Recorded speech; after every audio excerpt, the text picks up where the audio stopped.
മഴയുടെ തന്ത്രികൾ മീട്ടി നിന്നാകാശം മധുരമായി ആർദ്രമായി പാടി. മഴയുടെ തന്ത്രികൾ മീട്ടി നിന്നാകാശം മധുരമായി ആർദ്രമായി പാടി.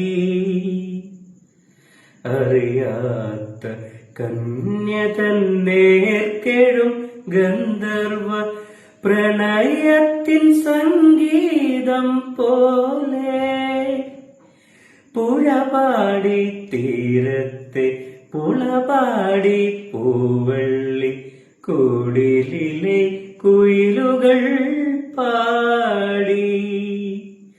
ഒരു നറു പുഷ്പമായി എന്നേർക്കു നീളുന്ന മിഴിമുനയാ